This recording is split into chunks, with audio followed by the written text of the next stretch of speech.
Der Vorhang fällt heute im letzten Spiel gegen Fenerbahce. Das Conference League Finale. Auf geht's. Wir haben eine lange und sehr, sehr turbulente Saison hinter uns mit vielen Höhen, vielen Tiefen in der Bundesliga, im Pokal und natürlich auch hier in der Conference League mehr Höhen. In der Bundesliga Platz 4 gesichert. Das heißt, wir werden im Sommer ein bisschen auf Shoppingtour gehen, werden neue Spieler einkaufen, werden den Kader natürlich ein bisschen reduzieren müssen, also Spieler verkaufen müssen und so weiter und so fort.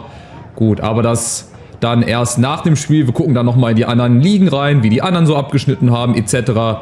Also der klassische Saisonabschluss. So, jetzt will ich aber hier erstmal noch den Titel holen, bevor wir nächstes Jahr im Konzert der Großen wieder mitspielen in der Champions League. Die wir uns wirklich aufgrund der wirklich guten Rückrunde so verdient haben.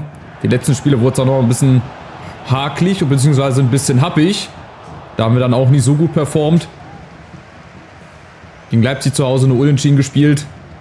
Gegen Gladbach nur unentschieden gespielt. Aber wir haben es dann am Ende doch geschafft, uns gegenüber Wolfsburg durchzusetzen und Union. Und von daher, das ist das. Und jetzt folgt das Finale hier. Ich bin sehr, sehr gespannt, wie Fenerbahce spielt. Die haben Dzeko vorne unter anderem drin. Emre Mor spielt, ja, der türkische Messi, früher hochgehandelt worden, hochgejubelt worden. Und am Ende ist er doch ein bisschen abgetaucht, würde ich sagen. Also man hat nicht mehr viel von ihm gehört. Irgendwie, ich weiß gar nicht, wo er heute spielt.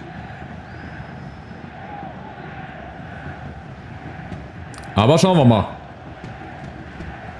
was sie machen. Die sind nämlich auch in ihrer Liga Meister geworden. Also, die können auch Fußball spielen, auf Deutsch gesagt. Aber ich schätze uns ein bisschen stärker ein. Auf dem Papier sind wir vielleicht der Favorit. Aber in so einem Finale gibt es eigentlich keinen Favoriten. Ey, da ist alles möglich, von der Verlängerung bis zum Elfmeterschießen hin. Da kann heute alles passieren. Ich hoffe aber nicht, dass uns das passiert. Das ist Dzeko. Oh, mit der Hacke. Achtung, Dusan Tadic. Eröffnet das Finale. Nach 18 Minuten, weil wir hinten in der Abwehr eine Lücke hatten mit William Pacho, die wir nicht geschlossen bekommen haben. Und zwar genau hier. Da hat er nämlich gefehlt und genau da ist die Lücke für Dusan Tadic. Und da kommt auch die Grätsche von Buta zu spät. Und Fenerbahce legt vor. Dusan Tadic, 4. Tor auch im 7. Spiel. Bin ich auch froh, dass es nicht sein allererstes Saisontor war. Und jetzt gucken wir mal, der Anschlusstrick klappt leider nicht. Wir haben aber auch genug Zeit. Wir sind sehr oft in Rückstand geraten in der Saison. Wir wissen also, wie man damit umzugehen hat. Aber wir müssen uns natürlich auch ranhalten. Also ein Selbstläufer wird das nicht. Das war es zum Beispiel auch gegen Lille nicht. Aber die Chance ist jetzt da, oh, wenn der Ball auf Orban kommt. Das war gar nicht so schlecht gemacht. So, hier mal Platz machen. Dann kommt nämlich hier Orban reingelaufen. Dann Elfmeter rausholen. Freistoß, nee. Aber Miretti und Skiri, der hat ein bisschen Platz. Warum nicht? Ja. Aber die haben halt auch einen Keeper hinten drin. Der war unter anderem bei den Bayern im Gespräch. Das ist der Kroate Livakovic. Auch ein großes Torhüter-Talent.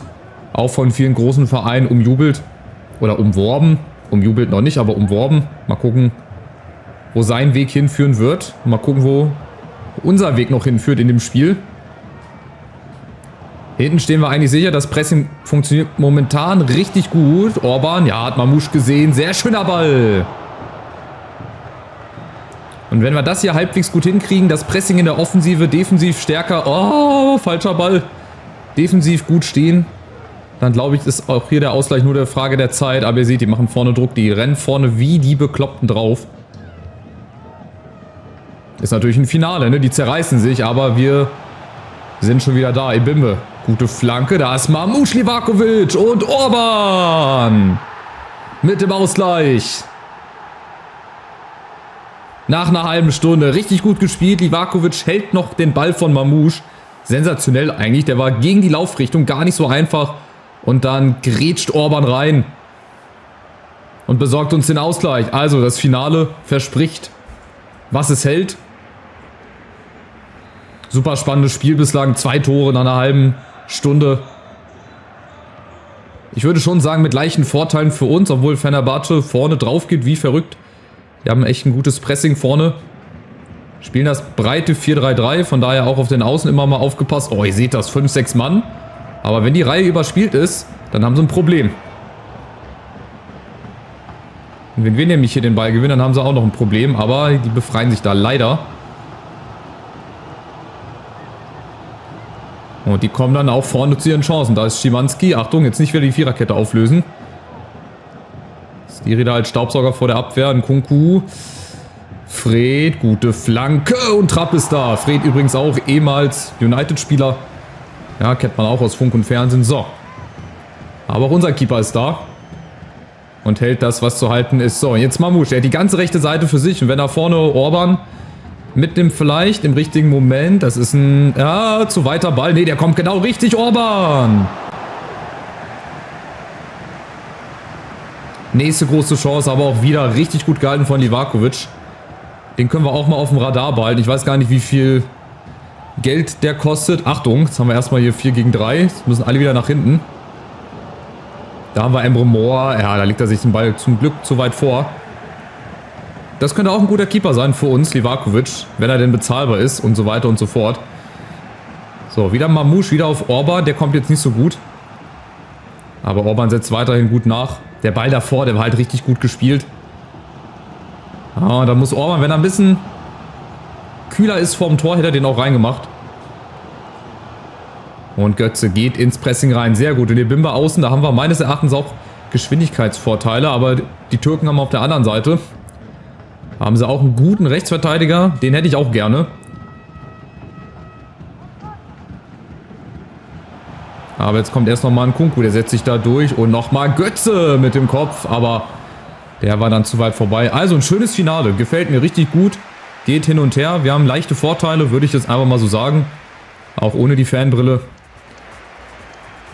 Ja, 2:7. Oh, wir haben sogar richtig gute Vorteile. Ich will jetzt nochmal gucken. Der Verteidiger von Fenerbahce, der heißt Ferdi Kadioglu. Der hat auch ein gutes Potenzial, aber nur bis zu einer 83, glaube ich. Livakovic hat jetzt schon eine 83. Gut, bei uns Trapp, da kommt niemand vorbei. Obwohl, der hat auch nur eine 85.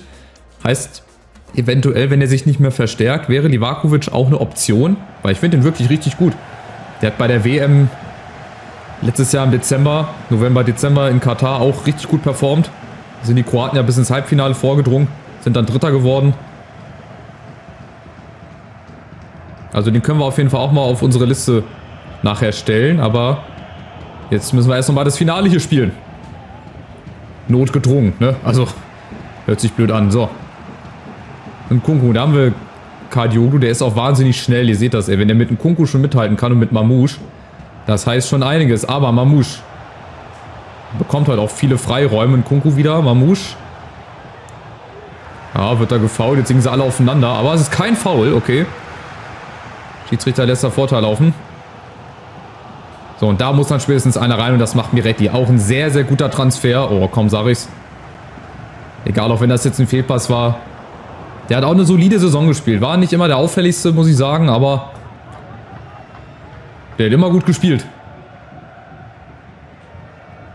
Mamouche ist schon verletzt. Ja, wahrscheinlich oben von dem Zweikampf. Hätte der Schiri vielleicht doch mal was anzeigen müssen. Oh, kein Abseits. Da ist Moore gegen William Pacho. Es geht auch zu einfach. Kadioglu, Fred. Achtung, irgendeiner muss davor. Oder Trapp. Spätestens muss den Ball halten.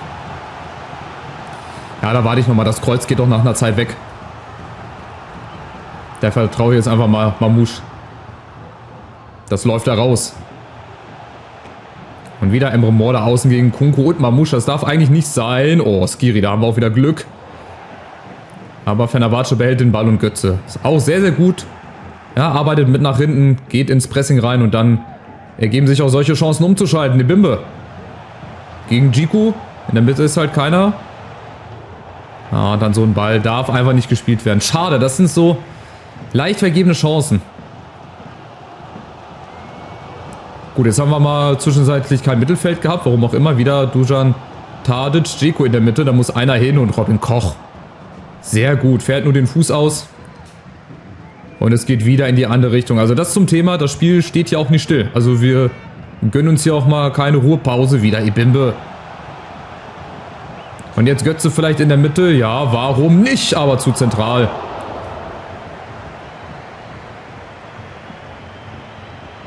Sehr, sehr gut gemacht. Das wäre gegen Villarreal wahrscheinlich auch so gegangen. Das wäre ja eigentlich mein Wunschgegner gewesen. Aber Wunschkonzert haben wir hier nicht. Dafür haben wir Mamouche gegen Kadioglu. Ja, schade.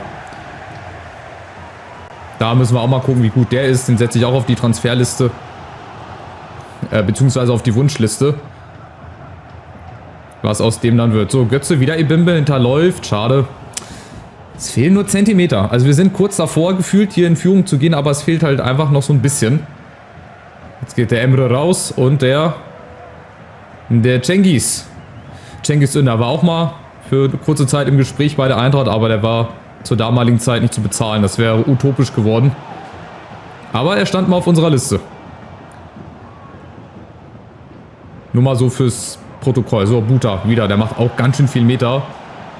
Götze und jetzt Miretti. Der hat doch auch einen guten Außenriss. Ja, knapp. Normalerweise klappt das immer so in 7 oder 8 von 10 Fällen. Oh, ganz schön viel Platz. Da hätten wir auch Ebimbe vielleicht freispielen können. Ja, dann senkt er sich leider ein bisschen zu spät.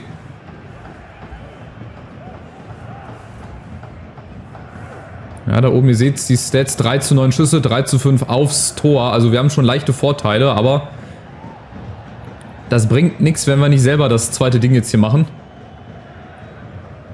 Und aufgepasst. Oh, Kadioglu außen wieder frei in der Mitte. Muss jetzt jeder seinen Gegner haben. Miretti, Gott sei Dank, vorbeigeflogen. Und wieder das Umschaltspiel. Wieder Skiri vorne auf Orban. Der ist perfekt gespielt. Kein Abseits. Er setzt sich durch gegen Bikayo und gegen Livakovic.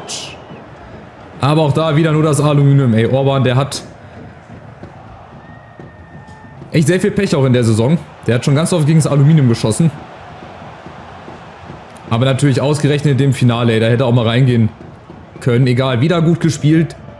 Wir haben die Aktion, wir haben die Chancen. Irgendwann belohnen wir uns jetzt auch noch ein zweites Mal für. Ja, kein Freistoß. Und die stehen wirklich hinten drin. Die warten auf Ballverlust.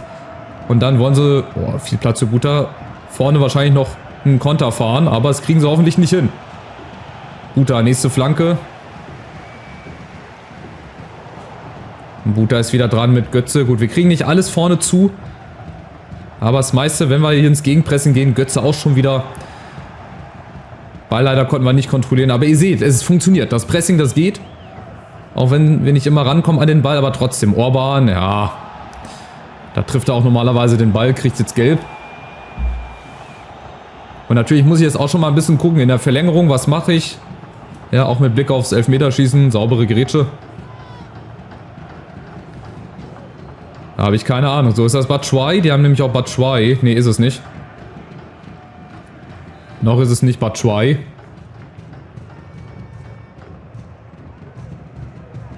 Und Fenerbahce Fred. Wenn er jetzt hier den Ball verlieren würde.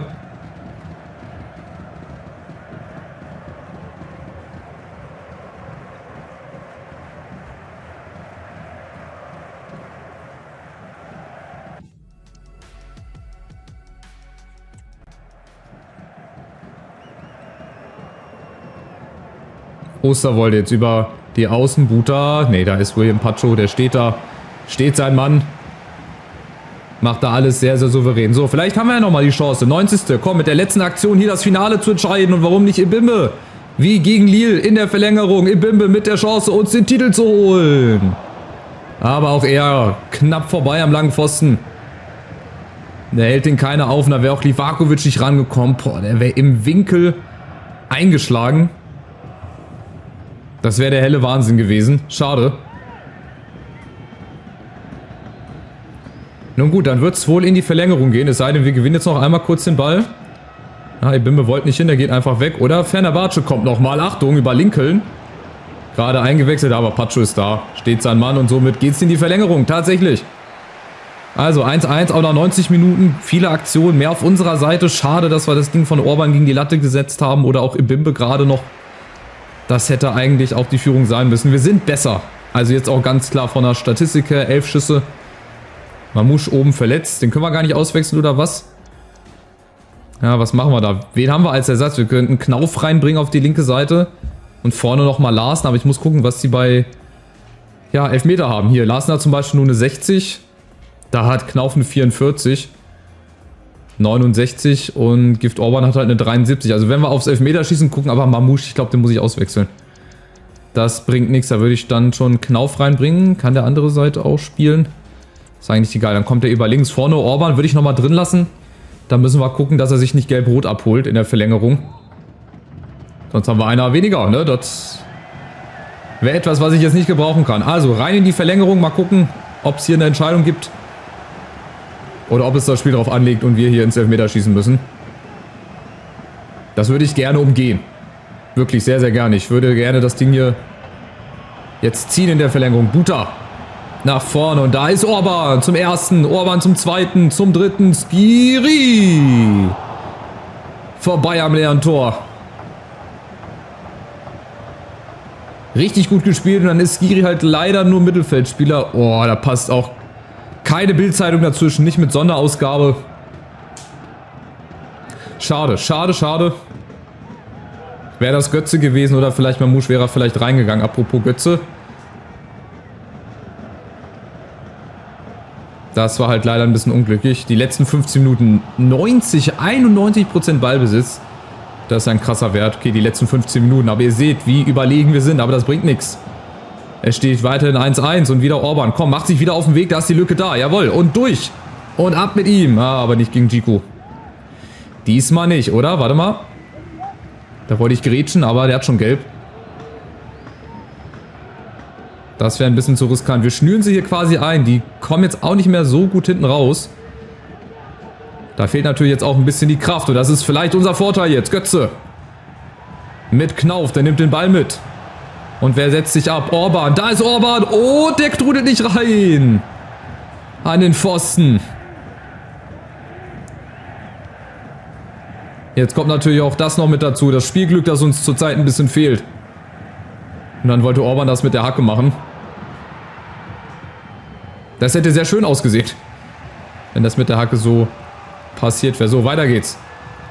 Nächster Angriff, Skiri und wieder auf Knauf. Der muss durchlaufen. Das ist wieder kein Abseits. Nächste Chance. Bikayu kommt dazu.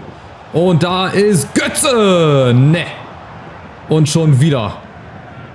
Das gibt's nicht. Schon wieder Aluminium. Erst Orban, jetzt Götze. Also, dass es hier noch unentschieden steht, ist eigentlich ein Witz. Das ist ein Treppenwitz hier. Aber weitermachen. Komm, dafür müssen wir heute belohnt werden. Wir spielen so gut. Jetzt gerade auch in der zweiten oder jetzt in der Verlängerung. Gut, von der Kraft her bei Orban und Götze. Bei Buta muss ich auch gucken. Buta könnte ich eventuell durch Max ersetzen. Ja, nicht, dass er sich jetzt noch verletzt unnötig. Ansonsten die anderen, Skiri vor allem, der hat noch volle Kraft. Ich weiß nicht, hat er irgendeinen Player-Style, so Batterie oder so? Ich glaube, der hat einen Spielstil Batterie. Also, dass der wirklich laufen kann für 2 Mann und dadurch wenig Energie verliert. Ist auch nicht so verkehrt, wenn du so einen Mann drin hast. Also, der könnte gefühlt alle Spiele durchspielen. So, letzte Verlängerung.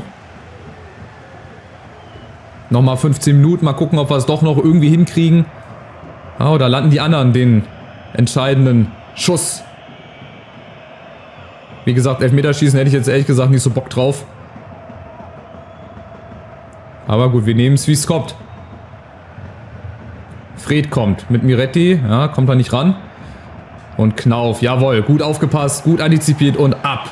Und der muss auch schneller als Bikayu sein, das ist er. Und der läuft vorbei aufs gegnerische Tor. Knauf gegen Livakovic. Schade, da wären, glaube ich, noch ein paar Meter Platz gewesen. Ja, oder der Ball in die Mitte, aber im Prinzip musst du den Schwung mitnehmen. Wenn du so im Schwung bist, da musst du einfach drauf schießen. Und vielleicht ja auch mal wieder nach einer Ecke, warum nicht? Miretti mit der Flanke, da kommt Orban zum ersten. Ja. Das war es dann auch schon, aber es geht weiter. Und Miretti, oh, zu weit, ja, Einwurf für Fenner. Also es läuft, glaube ich, aufs Elfmeterschießen hinaus. So wie das bislang aussieht.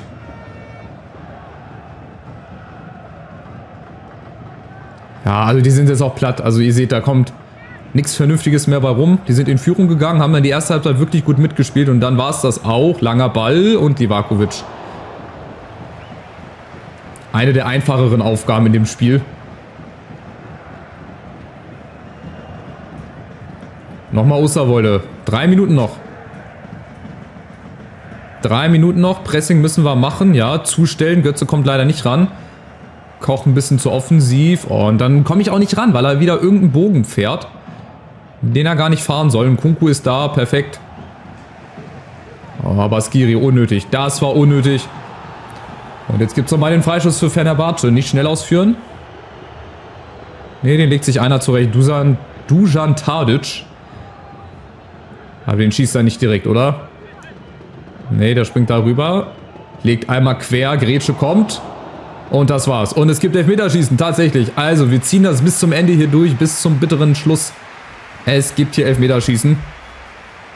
Und das ist jetzt natürlich auch eine Glückslotterie, das ist ganz klar. Obwohl wir das Ding eigentlich hätten zumachen müssen. Aber gut, sind wir selber schuld.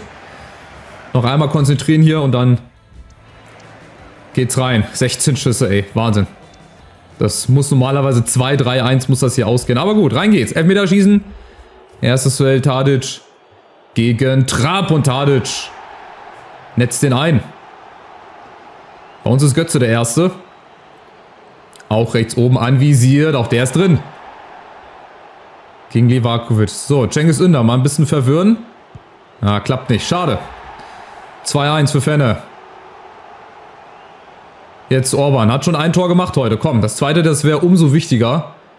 Der Lattenschuss noch mitten im Spiel. Souverän. 2-2. Linke Seite. Nächster Schuss von King gegen Trapp. Und Trapp ist da und im richtigen Eck. Der war aber auch schwach geschossen. Oh, Miretti ist ein bisschen nervös. Ihr seht, wie schnell sich der Kreis hier auflädt. Miretti gegen Livakovic. 3-2. Lincoln, das ist schon mit der entscheidende Elfmeter. Der ist drin. 3-3, gut geschossen. Aber wir haben jetzt den Vorteil. Wir müssen aber auch nachziehen. Buta jetzt der Nächste auf unserer Seite. Links oben anvisiert. Und auch der ist drin. 4-3. Und jetzt könnte das der letzte Elfer sein. Nämlich Fred. Fred gegen Trapp. Wenn Fred verschießt, haben wir die Conference League. Dann haben wir einen Pokal sicher. Fred gegen Trapp. Und Trapp hat ihn. Und ab geht's. Das ist der Titel. Trapp, du Teufelskerl. 2 Elfmeter gehalten. Perfekt. Und gefühlt würden jetzt alle Fans auf den Platz stürmen. Der Schiedsrichter steht immer noch da. Kann es, glaube ich, selber kaum glauben, dass wir das gewonnen haben. Aber der war auch nicht gut geschossen. Der war auch nicht gut geschossen. Und dann Trapp. So viele Elfmeter gehalten hat er gar nicht. Ne? Aber ausgerechnet jetzt im Finale 2 Stück. Jawohl, lauft alle auf den Platz. Und es gibt ja auch, glaube ich, neue Jubelszenen. Ne? Fahren wir jetzt nicht mit unserem Bus durch die Innenstadt? Wir gucken mal. Jetzt gibt es erstmal die Pokalübergabe. Das lassen wir mal laufen. Also sensationell. Wir schließen diese Saison mit einem Titel. Spielen sowieso in der Champions League. Also davon mal abgesehen. Aber egal, ein Pokal zu gewinnen ist immer geil. Und da ist es dann auch egal, ob es der anfangs unbeliebte Wettbewerb die Conference League ist. Ich bleibe nach wie vor dabei. Vielleicht braucht man den auch gar nicht. Aber was soll's. Ich bin ja nicht bei der UEFA. Ich habe das nicht zu entscheiden. So, und jetzt darf er ihn entgegennehmen. Ich glaube, Robin Koch macht das. Als Kapitän. Nee, Kevin Trapp natürlich. 2 Elfer gehalten. Er darf diesen Pokal in die Höhe stemmen. Dann gewinnen wir nach der Euroleague in echt. Die Conference League zunächst mal virtuell, vielleicht ja auch in Realität. Aber hier ist er. Der Conference League Pokal, natürlich. Und jetzt können die Feierlichkeiten beginnen.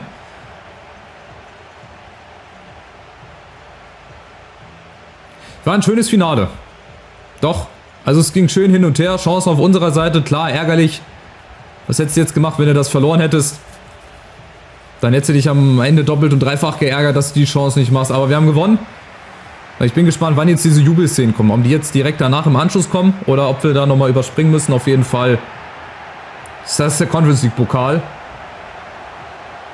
Ich weiß nicht. Also schön sieht er nicht aus, finde ich. Da steht uns der Europa League Pokal, glaube ich, ein bisschen besser. Aber egal, Pokal ist Pokal. Gibt auch wieder ein bisschen Kohle.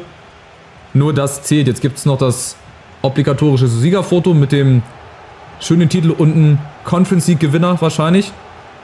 Ah nee, haben sie abgekürzt, okay. UEFA Conference League Sieger. Hätte auch UEFA Champions League heißen können, aber das kürzen sie, glaube ich, ein bisschen anders ab. Schönes Foto. Und ich habe Erfolg freigeschaltet. Du hast Idee und Umsetzung freigeschaltet, was immer das auch heißt.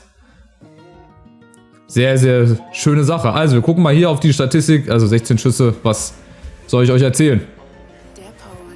So, und dann gehen wir mal rein. Mal gucken, ob irgendwann diese Jubelszenen kommen oder ob die nur bei einer Meisterschaft. Vielleicht sieht man die auch nur, wenn wir die Meisterschaft gewonnen haben. Würde ich jetzt einfach mal so schätzen, oder den Pokal. Das Saisonende steht bevor, es gibt keine weiteren Partien. Das ist das Bild der Saison. Frankfurt gewinnt dramatisches Elfmeterschießen. Gehen wir hier nochmal rein kurz. Wir haben noch ein Scouting-Update. Wir kriegen 5 Millionen für den Gewinn der Conference League. Spieler verletzt, Mamouche für 5 Tage. Jetzt haben wir noch hier einiges zu tun. Wir gehen mal hier ins Scouting rein. Haben wir diesmal vielleicht einen fähigen Mann mit dabei? Henry Jung. Können wir ablehnen. Robin Hubert oder Hubert. Nicolas Snyder. Können wir auch nicht gebrauchen. Lucien Durand.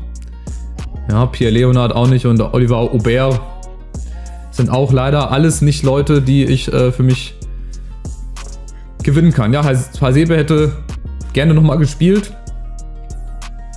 Du bekommst die Chance. Ist ja voll gelogen, wir haben ja jetzt keine Spiele mehr. Ah, jetzt kommen, glaube ich, die Jubelfeiern. Wenn jetzt schon ein Schwarzbildschirm kommt, dann glaube ich, ja, das ist eine neue Szene. Auch mit Musik im Hintergrund, sehr, sehr schön. Die Busfahrt ist eine nette Spielerei, gar keine Frage. Sehr schön, alle außer Rand und Band. Die Handys dürfen dann natürlich nicht fehlen. Und ein vernünftiger DJ. Ja, also da wäre in Frankfurt, selbst wenn die Conference League gewinnen würden, glaubt mir, da wäre überall volle Hütte. Und ihr habt ja gesehen bei der Euroleague, was da los war. Vom Flughafen bis zum Römer haben die ungefähr 3,5 Stunden gebraucht. Das war Wahnsinn. Das ist einfach Wahnsinn, was da abgeht in Frankfurt, wenn die einen Pokal gewinnen oder überhaupt einen Titel gewinnen. So, jetzt können wir uns also mit den Sachen hier beschäftigen. Mit den ganzen Transfers, Transferverhandlungen, Spielerverkäufe, Spieler kaufen. Apropos, daran denke ich jetzt gerade. Ich gucke mal nach Livakovic und nach Kadioglu. Die haben mir richtig gut gefallen. Livakovic hier, 29 ist er auch schon. Okay, hat eine 83, Freigabesumme von 51 Millionen, das ist natürlich heftig. Aber der hat mir ganz gut gefallen. Was hat er an Player-Styles? Irgendwie rauskommen oder Reaktion, glaube ich. Ich setze ihn einfach mal auf die Wunschliste. Ich muss ihn ja nicht kaufen, aber so ein paar Spieler, die muss ich jetzt mir halt schon mal zusammensuchen. Habe ich Durun Sinmi schon? Muss ich gleich mal gucken. Dann mache ich nochmal Kadioglu. Waren wir hier? Ferdi Kadioglu. Auch Freigabesumme von 32 Millionen, hat das gewisse Etwas. Also der könnte auch richtig, richtig gut werden. Durun Sinmi habe ich noch nicht. Den nehme ich mir auch mal mit drauf. Durun Sinmi hier. 21 Jahre jung. Das wäre so ein Stürmerprofil, was der Eintracht halt wirklich noch fehlt. Das haben sie mit Mamouche nicht, mit Orban nicht, mit Ngankam eventuell, aber der ist halt nicht gut drauf momentan. Deswegen wäre, glaube ich, Durun Sinmi da eine sehr, sehr gute Alternative. Auch noch jung und entwicklungsfähig. Also, es gibt einiges zu tun. Und ich fand es eine klasse Saison. Also, das muss ich auch mal sagen. Ich fand das wirklich eine klasse Saison. Haben wir wirklich richtig gut gemacht. Ja, Alidou verhandelt derzeit wahrscheinlich über einen festen Transfer. Der ist ja nur verliehen worden an den 1. FC Köln. Und wir gucken jetzt, bevor ich jetzt hier weitermache, mal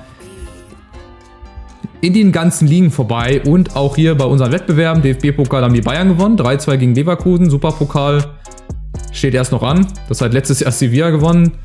Champions League hat Barca mal wieder gewonnen. Okay, im Finale gegen Inter. Oh, Real gegen Barca im Halbfinale, auch nicht schlecht. Der Euroleague hat dann Liverpool gewonnen. Im Finale gegen Newcastle. Ja, rein englisches Finale. Was haben wir hier noch gehabt? Okay, die Conference League, klar. Schauen wir nochmal, sieht sehr, sehr gut aus. Europameisterschaft ist ja noch, ne? Da haben wir ja auch gerade nochmal, oder habe ich gerade gesehen. Da wird noch gespielt, ja. Frankreich, England in einer Gruppe, wo ist Deutschland hier als Gastgeber? Mit Norwegen, Finnland und Island, hä? Was ist das für eine komische Gruppe? Alles Nordlichter. Hier haben wir Spanien, Niederlande, Italien. Oh, wow, wow, das wären richtig geile Spiele, in echt. Ich bin mal gespannt, wie die Gruppen nächstes Jahr aussehen. So, jetzt gehen wir rein hier. Und zwar andere Ligen, so die gängigsten. Also jetzt nicht jede Liga, so einfach. Hier, fangen wir mal mit Belgien an. Lüttich mit Saint-Gilloise. Da entscheidet wahrscheinlich auch der direkte Vergleich, weil Saint-Gilloise hat das bessere Torverhältnis. Da wird wahrscheinlich dann der direkte Vergleich zählen. So, zweite Liga. Aufgestiegen ist Hannover und Hertha und Schalke spielt Relegation.